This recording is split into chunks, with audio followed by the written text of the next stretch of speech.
ओम नमः शिवाय। नमो नमो निषादभ्य। नमो नमो केवटभ्य। नमस्कार साथियों, मैं शरयू केवट, नेशनल एसोसिएशन ऑफ फिशरमैन के राष्ट्रीय उपाध्यक्ष सह प्रदेश अध्यक्ष झारखंड, अखिल भारतीय मछुआरा संघ मछुआरा कांग्रेस के प्रदेश अध्यक्ष और इंटक के प्रदेश संगठन सचिव। साथियों, जैसा कि आपको ज्ञात है, जातीय जनगणना होने जा रही है और वर्तमान समय में केवट निषादों की दुख व्यवस्था को देख करके कोई कल्पना भी नहीं कर सकता है कि हमारा अतीत इतना गौरवपूर्ण रहा है। साथियों, मैं आज अपने समाज के उन चंद पहलुओं को आपके बीच रखना चाहता हूं, जिससे हमारे समाज में आज 578 उपजातियों को बांट दिया गया। साथियों, और यह भी आग्रह करना चाहता हूं कि वर्तमान के साथ जातीय जनगणना में भारत सरकार से आप तमाम नेतागण, मंत्रीगण, विधायकगण, सांसदगण, सामाजिक कार्यकर्ता, सामाजिक अध्यक्ष, सामाजिक संगठन चलाने वाले अध्यक्षगण, सबों को मैं विनम्र विनती करता हूँ, आग्रह करता हूँ, निवेदन करता हूँ, रिक्वेस्ट करता हूँ कि भारत सरकार से आप दो मांग जरूर करें, जो कि निषाद, पहला मांग जो होगा वह है निषाद को कोडिंग किया जाए, पूरे भारत में निषाद जाति दिया जाए, जाति के कोडिंग किया जाए। और दूसरा मांग होगा कि परंपरागत मछुआरों में कौन कौन सी जातियां सम्मिलित है यह परिभाषित किया जाए, और तभी जा कर के हमारे समाज को आर्थिक न्याय मिल पाएगा, सामाजिक न्याय मिल पाएगा, राजनीतिक न्याय मिल पाएगा। और नहीं तो आप अपने इस गौरवपूर्ण समाज को, इतिहास को केवल सुनते जाएंगे। और मैं आज उन्हीं पहलुओं को खोलना चाह रहा हूँ, उन्हीं को बताना चाह रहा हूँ कि कैसे आप निषाद हैं, कैसे निषाद वंशीय हैं, आप निषाद के वंशज हैं। तो अब मैं इस संदर्भ में बातों को रखते हुए सबसे पहले मैं आप लोग को बताना चाहता हूँ कि निषाद जो है पंचम वर्ण है, और ये मैं नहीं कह रहा हूँ, ये वेदों में भी वर्णित है। और इस पंचम वर्ण का जो है सबसे पहला जो है, इसमें आप जान जाइए कि ये ऋग्वेद में 11 बार जिक्र है, आपका अथर्ववेद में 8 बार है, सामवेद में 5 बार है, और अजुर्वेद में 11 बार नहीं, 5 बार, 6 बार, 7 बार, ऐसा ही कुछ है। और सबसे पहले तो ऋग्वेद में जो है मंडल 1 सूत 7 ऋचा संख्या 8 में यह वर्णित है कि निषाद जो है पंचम वर्ण है, जो वर्ण व्यवस्था में है, एक स्वतंत्र पंचम वर्ण है। ये इसका मैं आपको पूरे वेद में कहाँ कहाँ पर किस किस जगह पर है वर्णित है, मैं आपको खोल के अगले टॉपिक बताऊंगा। चूँकि अभी जो हमको बताना है वह है कि आपके सभ्यता, आपके समुदाय, आपके जाति पर किस तरह से अतिक्रमणकारियों ने आक्रमण करके और आपके संस्कृति सभ्यता से लेकर के सारे चीज़ों को छीनने का काम किया, सारे अधिकारों से आपको वंचित करने का काम किया, आपको निस्ते नाबूद करने का काम किया, उस पर मैं विशेष बल देना चाहता हूं। और इसी संदर्भ में बताना चाहता हूं कि निषाद जो है पंचम वर्ण है और उसको जाति का कोड नहीं मिला गया है भारतीय संविधान में। साथियों, भारत जो है मूलतः चार क्षेत्रों में है, और चारों क्षेत्र में जो भी लोग हैं उसमें से है कोल, भील, द्रविड़, किरात। ये चारों जो है निषाद वंशीय हैं। और ये निषाद वंशीय कि जो समुद्र के किनारे समुद्रीय इलाके में रह गए वो कोल कहलाए, जो पहाड़ में रहे वो किरात कहलाए, और जो जंगल में रहे वो भील कहलाए, और जो मैदानी क्षेत्र में रहे वो द्रविड़ कहलाए। और इस तरह से चारों ही भारत के मूलवासी हैं, भारत के आदिवासी हैं। भारत इन्हीं लोगों के द्वारा भारत का निर्माण हुआ है। यही निषाद वंशीय हैं, इसको एक ही सूत्र माने जाते हैं, ये निषाद वंशीय हैं। और इन निषाद वंशियों को अगर देखा जाए तो मैंने तो बताया कि क्षेत्र वाइज, एरिया वाइज के तहत में अब है कि इनका वंशज, हम सब जो है किनके वंशज हैं, हमारे पूर्वज कौन हैं। तो इस कड़ी में आप देखेंगे तो एक बात मैं आप लोग से साझा करना चाह रहा हूँ कि भारत जो है, पहले भारत नाम नहीं था, इसका नाम जो है सबसे पहले जम्बूद्वीप था। और आज भी आप लोग देखेंगे जब कोई भी संकल्प किया जाता है तो उसमें पढ़ा जाता है, जब संकल्प करने के क्रम में, तो ओम विष्णु विष्णु श्रीमद् भगवतो विष्णु राज्ञ पर्वत माने सैद ब्राह्मण द्वितीय प्रारति श्री श्वेतावर कल्पे वैव संमंत्र अष्टमी तमे कली युगे कली प्रथम चरणे। और तब बोलते हैं सबसे पहले जम्बूद्वीपे भारत खंडे आर्यावर्ते, तब उस क्षेत्र का नाम, जिसे माँ झारखंड में झारखंड क्षेत्र बोकारो निवासी, इस तरह से उसमें पूरे क्षेत्र का एरिया का बात को दर्शाया जाता है। इससे ज्ञात होता है कि सबसे पहला यदि यहाँ को ये जो एरिया था इसका नाम जम्बूद्वीप था। और जम्बूद्वीप का अधीश्वर थे अग्निंद्र, जो निषाद वंशीय थे। हमारे पौराणिक आख्यान में हम जब देखते हैं तो हम पाते हैं अपने वंशों, हम अपने पूर्वजों को पाते हैं। ये पौराणिक आख्यान के आधार पर जो है आदि और मूल निवासी जो है हम निषाद वंशीय हैं। और उसमें पहला नाम जो आता है वह है स्वयंभू, जिनकी उत्पत्ति स्वयं हुई है। केवट निषादों का आदि पुरुष श्री शंभू, शिव जिसको शिव कहते हैं, स्वयंभू कहते हैं, जिसको शंभू शंभू के नाम से उच्चारित किया जाता है, लेकिन वह है स्वयंभू, स्वयं उत्पन्न होने वाले। इसके बाद जो आए दूसरे वो प्रियव्रत थे, द्वितीय विश्व प्रजापति हुए। तीसरे आए थे अग्निंद्र, जो जम्बूद्वीप के अधीश्वर हुए। चौथे आए नाभि, जो नाभि वर्ष की स्थापना किए, ये प्रतापी राजा हुआ करते थे। उसके बाद आए ऋषभ देव, उसके बाद आए जड़ भरत। इन्हीं जड़ भरत के नाम पर भारत का नाम भारतवर्ष पड़ा। मैं इसमें बताऊंगा कि किस शासनकारी ने इसका नाम कैसे मिटाया। पहले अपना पूर्वज को जान लें। जड़ भरत के बाद आया सुमति, ये प्रतापी राजा हुआ करते थे। इसके बाद इंद्रद्युम्न, उसके बाद परमेष्ठी जो है ऋग्वेद के प्रथम वेद ऋषि थे।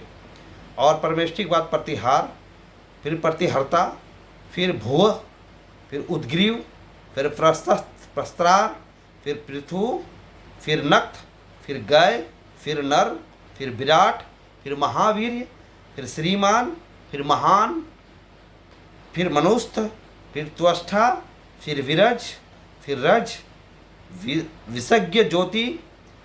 इस तरह से करते करते जो है हड़प्पा मोहनजोदड़ो से लेकर के हर क्षेत्र में निषाद वंशीय ही थे, जिन्होंने सबका विकास किया। केवट निषाद के पुत्रों के द्वारा ही जम्मू कश्मीर, हड़प्पा, मोहनजोदड़ो आदि जो है राज्यों का विस्तार किया गया।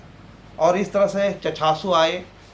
चछासू के बाद कालांतर होते गए उर आए, उर के निर्माता हुए अंगारपत्नी सुनीता आई, और राजा बेन आए, और फिर पृथु निषाद आए।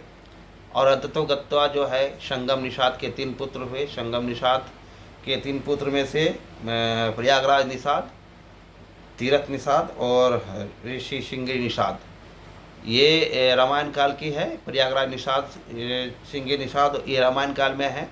जिसमें तीरथ निषाद के पुत्र गुहराज निषाद, जिनकी जयंती हम लोग मनाते हैं। और ये शाश्वत है। ये इनकी महल को अभी 1976 में इंदिरा गांधी जी ने खुदाई करवा करके उन्होंने देखा कि 350 किलोमीटर के रेडियस में उनका महल है।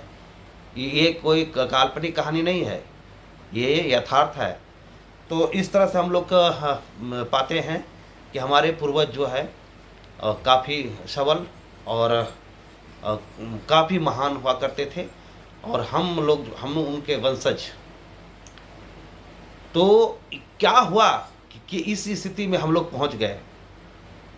इस स्थिति में पहुंचने का एकमात्र कारण था आक्रमणकारी। क्योंकि जम्बो द्वीप में इतने आक्रमणकारी आक्रमण किए तो आक्रमण करते करते पूरे जम्बो द्वीप को मिटाने का काम किया, निस्तनाबूद करने का काम किया, उसकी संस्कृति सभ्यता को ख़त्म करने का काम किया, उनके मंदिरों को ख़त्म करने का काम किया, पूजा पद्धति को ख़त्म करने का काम किया। और इसमें सबसे पहले जब आक्रमणकारी आए थे तो जम्बो द्वीप में सबसे पहला आक्रमणकारी जो आए, ये जम्बो द्वीप केवट निषादों का भूखंड जिसके अधीश्वर अग्निंद्र थे, और दूसरा भारत खंड ये प्रतापी महाराजा जड़ भरत के नाम पर है। और तीसरा यहाँ आए शक जब आए आक्रमणकारी शक, जिसको सिथिलियन भी कहते हैं, सबसे पहले आए और इन्होंने इसका नाम हिमवर्ष रख दिया। इस भारतवर्ष का नाम, जम्बूद्वीप का नाम हिमवर्ष रख दिया। दूसरा आक्रमणकारी जब आए तो उनका यवन जब आए, जिसको ग्रीक बैक्टीरिया भी कहते हैं, ग्रीक बैक्टीरिया लोग जब आए, यवन लोग जब आए तो इसका नाम, भारत का नाम जो जम्बूद्वीप का नाम जो है अजनाव वर्ष कर दिए। उसके बाद आक्रमणकारी पहलू लोग आए जिसको पार्थियन कहते हैं। पार्थियन जब आए तो इसका नाम जो है पार्थियन लोगों ने इसको हिंद कर दिए। सिंध नदी से था इसलिए इसका नाम जो है हिंद कर दिए। सिंधु घाटी की सभ्यता इसी काल में शुरू हुआ था। सिंधु घाटी की सभ्यता जो है इसी काल, सिंधु नदी घाटी सभ्यता इसी काल में उदय हुआ था जब पहलू पार्थियन लोग जब आए थे, और इसीलिए इसका नाम हिंद था। और उसके बाद आए आर्य। जब आर्य लोग आए जब जम्बूद्वीप में, तो आर्य लोग जब जम्बूद्वीप में आए तो इसका नाम उन्होंने आर्यवर्त रख दिया। और आर्य के बाद जो है मुग़ल आए, और जब मुग़ल आए तो मुग़ल ने इसका नाम हिंदुस्तान रख दिया। और जब अंग्रेज आए तो इसका नाम अंग्रेज़ों ने इंडिया कर दिया। अंततोगत्वा भारत आज़ाद हुई, और आज़ाद होने के बाद संविधान के अनुसार जो है इंडिया दैट इज भारत, ये संबोधन आया। इंडिया और भारत दोनों एक ही मुल्क का नाम हुआ। इस जम्बूद्वीप में से अब जम्बूद्वीप ख़त्म हो चुका, जिसका अधीश्वर हम लोग हमारे निषाद वंशी हुआ करते थे। तो साथियों, इस तरह से समय के काल के साथ सब चीज़ बदलता है और बदलता गया। लेकिन इसमें सबसे ज़्यादा किसी को यदि इन आक्रमणकारियों ने ख़त्म किया, निस्तेनाबूद किया, तो वो है पंचम वर्ण निषाद। कोई जानता ही नहीं कि पंचम वर्ण निषाद भी है, और ये निषाद जाति में इसको परिवर्तित होने नहीं दिए। पंचम वर्ण ही नहीं जाने तो फिर जाति कहाँ से जानेंगे, जबकि जितने भी ग्रंथ हैं सब निषाद वंशियों ने लिखा।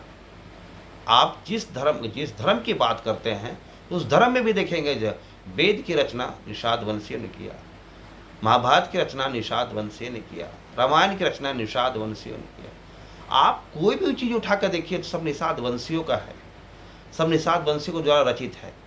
अब उसको यदि आप देखेंगे तो पाएंगे कि फिर आखिर ये लोग क्या किया।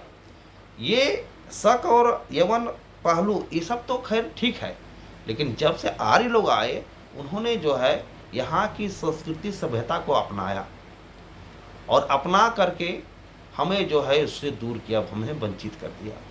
इन आर्यों ने, इन आक्रमणकारियों ने हमारे पहले पूजा के प्रति मंदिरों को कब्जा किया। तत्पश्चात हमारी जितनी भी आर्थिक स्रोत था उसको कब्जा किया। उसके बाद सामाजिक जो तनाव बना था उसको भंग किया, और हमें बृहद रूप से, आप इसकी कहानी में मैं और बताऊंगा, नेक्स्ट वीडियो में बताऊंगा कि किस तरह से हम लोग को निस्तेनाबूद करते चला गया। अब समय आ गया है कि भाई हमारा अतीत सबसे गौरवपूर्ण है, हम ही भारत के मूलवासी हैं, और यदि देखा जाए तो सबसे ज़्यादा संख्या हमारा मिलेगा। कोल, भील, किरात, द्रविड़ यदि सब निषाद लिखना शुरू कर देंगे, अपना सब टाइटल, अपना जो जाति है, जो जाति कुड़ी में बांटा गया है भारत के संविधान में, जो गजट में कोडिंग दिया गया है वो रहे, लेकिन निषाद यदि कोडिंग अगर मिल जाता है, निषाद लिखने के बाद अगर यदि आप लिखते हैं, ब्राह्मण तो होता है लेकिन उसमें तो कान्य कुछ ब्राह्मण, सम ब्राह्मण, लेकिन ब्राह्मण एक में काउंट होता है। हम निषाद वंशियों को भी इससे वंचित कर दिया गया है। बस इसी को हम लोग को टारगेट करना है कि भाई हम निषाद वंशियों को, चाहे वो कश्यप हो, कहार हो, बिंद हो, चाय हो, बनपर हो, सुरैया हो, मुड़ियारी हो, गोड़ियारी हो, गौड़ हो, कोई भी हमारी उपजातियाँ हैं, वो तमाम लोग अपना बगल में लिखे, लेकिन निषाद का कोडिंग। इसीलिए मैं आप लोग से पुनः आग्रह करता हूँ, तुम्हारे सामाजिक संगठन के अध्यक्षों से आग्रह करता हूँ, अपने मंत्रियों से आग्रह करता हूँ, सांसद विधायकों से आग्रह करता हूँ कि सर कुछ नहीं कीजिए, एक सूत्री मांग कीजिए, दो सूत्री। एक है, पहला डिमांड है कि निषाद का कोडिंग जाति के रूप में किया जाए और पूरे भारत में किया जाए। दूसरा कि परंपरागत मछुआरों में किन किन जातियों को आप रहे, उसमें वह जाति इंगित होना चाहिए। कहीं न राज्य सरकार किया है न केंद्र सरकार किया है, और तब जाकर के हमारी जातीय जनगणना में हमारा रूप जो है दिखने को मिलेगा।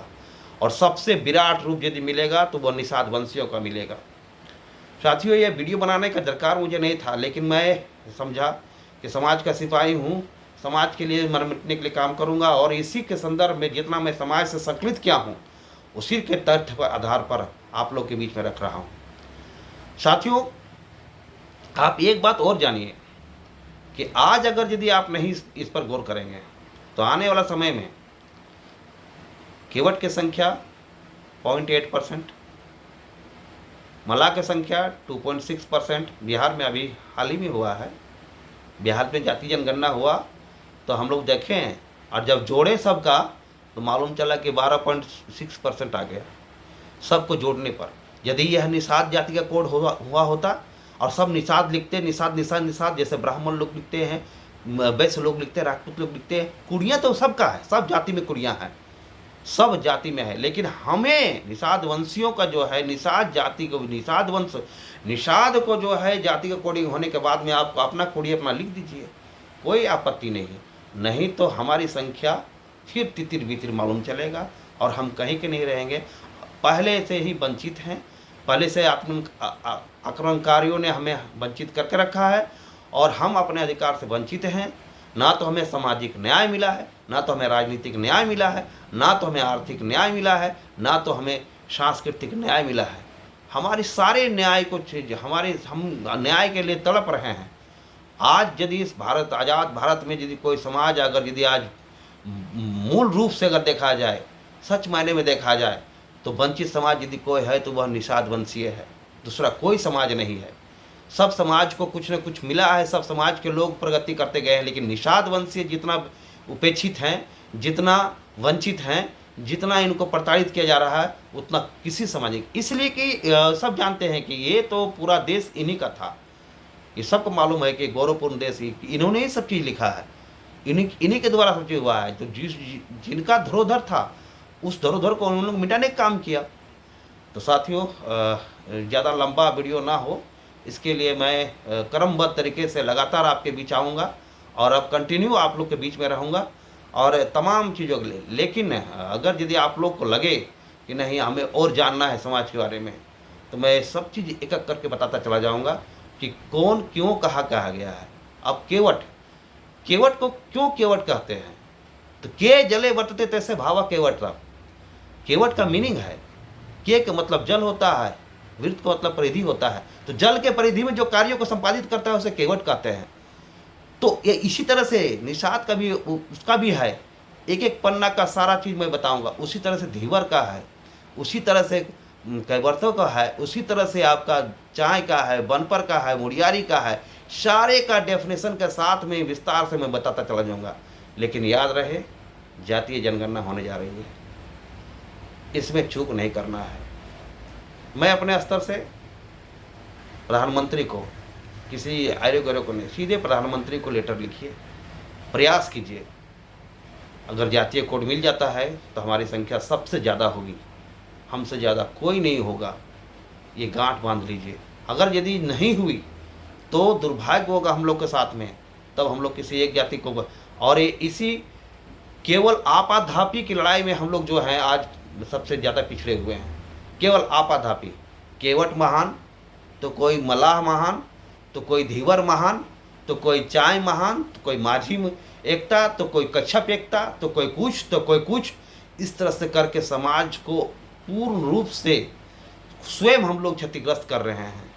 आइए एक मंच पे, एक प्लेटफॉर्म पे और एक ही काम कीजिए कि वो निषाद का कोडिंग करवाइए।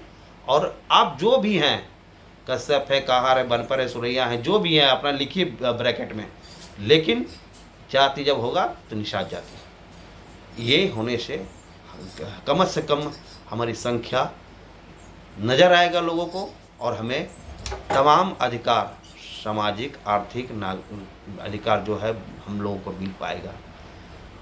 साथियों, मैं आपको आज यहीं पर समाप्त करता हूँ। कल मैं पुनः आप लोग के बीच आऊँगा और आप लोगों से पुनः अपने समाज के बारे में शेयर करता चला जाऊँगा कि एक टॉपिक को लेकर करके और समाज को बृहद रूप से लिखने का कार्य करूँगा। बहुत बहुत धन्यवाद, शुक्रिया, नमस्कार।